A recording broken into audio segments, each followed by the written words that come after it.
Cuando Sofía salió del juzgado aquella mañana gris, llevaba el sobre con los papeles del divorcio apretado entre los dedos como si fuera un documento cualquiera y no el certificado oficial de que su vida, la que había construido durante 12 años con Daniel, había llegado a su fin. No lloró. No tembló.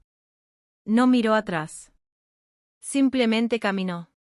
Daniel la llamó un par de veces desde la puerta, quizá por inercia, quizá por culpa.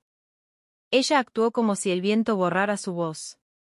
Después de meses de peleas, silencios hirientes y promesas incumplidas, lo único que deseaba era desaparecer de aquella historia que ya no reconocía como suya. El mundo fuera del juzgado estaba igual que siempre, coches pasando deprisa, el murmullo de la ciudad, turistas preguntando direcciones. Todo tan normal que resultaba casi obsceno para alguien que acababa de cerrar un capítulo tan doloroso. Sofía respiró hondo. Quería marcharse lejos, aunque solo fuera durante unas horas. Entonces lo vio. Un coche negro, brillante, con las ventanillas tintadas y un diseño que solo había visto en revistas de lujo, estaba aparcado junto a la acera. La puerta trasera se abrió despacio, como empujada por la sincronía perfecta entre la casualidad y el destino. ¿Vas a quedarte ahí plantada o vas a subir?, dijo una voz masculina, grave, con un toque de ironía. Sofía se quedó paralizada. No reconocía la voz, o tal vez sí, de alguna reunión lejana, de algún evento empresarial al que había asistido como esposa de Daniel cuando todavía eran pareja. De pronto, de entre las sombras del interior, emergió un rostro, ojos verdes, pelo oscuro perfectamente peinado, mandíbula marcada. Sí, ahora lo recordaba. Se llamaba Adrián Lencina, dueño de una cadena hotelera, empresario de éxito, uno de esos hombres que aparecían en las revistas económicas como el soltero más codiciado del año. ¿Qué haces aquí?, preguntó Sofía, todavía desconcertada. Pasaba por la zona. Te vi entrar al juzgado, respondió él, inclinándose un poco hacia ella. Y me imaginé que hoy sería el día. Sofía apretó los labios. Le molestaba que alguien fuera consciente de su derrota matrimonial, pero al mismo tiempo había algo tranquilizador en que no intentara fingir cortesía vacía. No necesito consuelo, dijo. No he venido a consolarte, replicó él con una media sonrisa. Pero sí puedo ofrecerte una salida rápida de este sitio. A veces, lo único que se necesita para respirar es cambiar de paisaje. La puerta seguía abierta. La ciudad continuaba moviéndose a su alrededor, indiferente. Y Sofía, de pronto, sintió que si se quedaba ahí un minuto más se rompería. Sin pensarlo, sin analizarlo, sin medir consecuencias, subió al coche. La puerta se cerró con un sonido suave, casi elegante, que hacía juego con el interior tapizado en cuero beige. El aroma a madera y perfume caro la envolvió. Adrián dio una orden breve al conductor y el coche arrancó. ¿A dónde vamos?, preguntó ella. A donde quieras, respondió él. Pero te propongo un sitio. Solo confía un rato. Sofía se recostó en el asiento. Por primera vez en meses, alguien no le pedía explicaciones, ni le recordaba sus errores, ni le pedía que hablaran las cosas con calma. Era un silencio distinto. Un silencio que no dolía. Tras 40 minutos de trayecto, el coche se internó en una carretera flanqueada por árboles hasta detenerse frente a una casa moderna, de líneas minimalistas y ventanales enormes.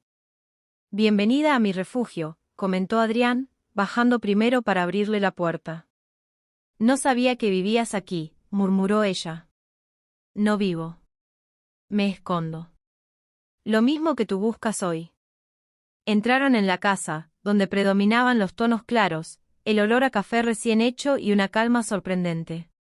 No había ruido de ciudad, ni teléfonos sonando, ni voces confrontadas. Solo tranquilidad.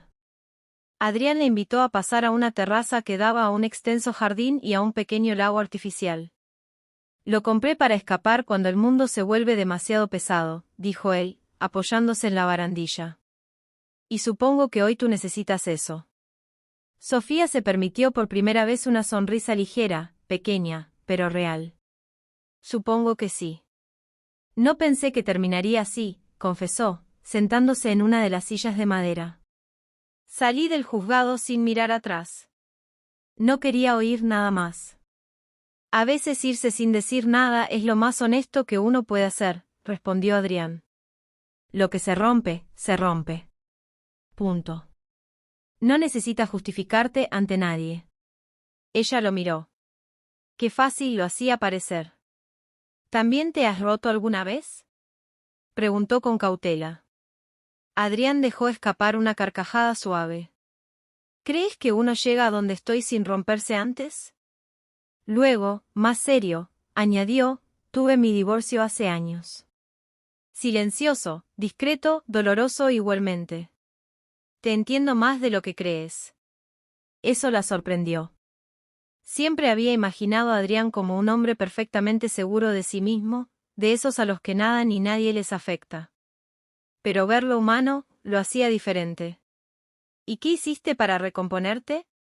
Me fui. Literalmente. Viajé, me perdí, me encontré. Descubrí que quería ser más allá de lo que mi ex esperaba de mí.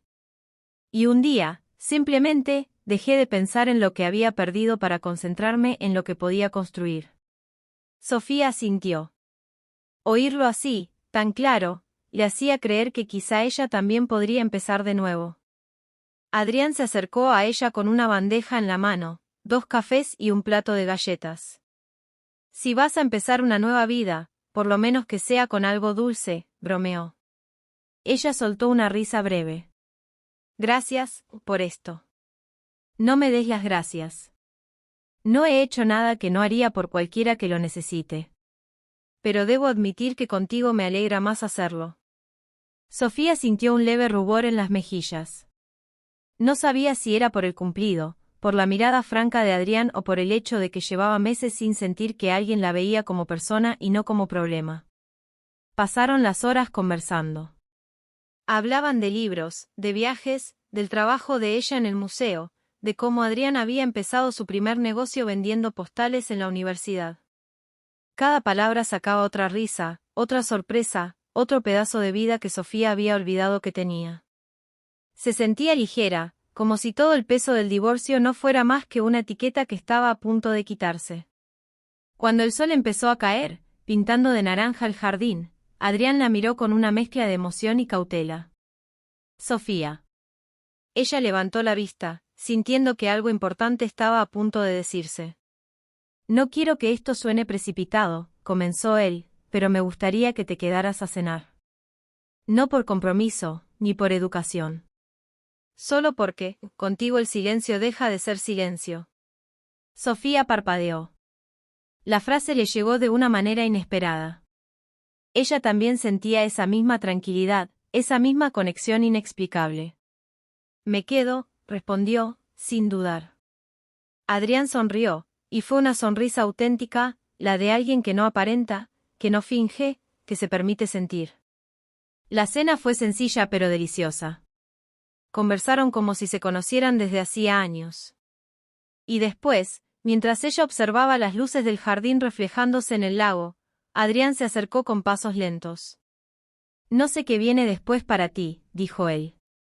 Pero si en algún momento, en cualquiera, necesitas compañía para empezar de cero, aquí estoy.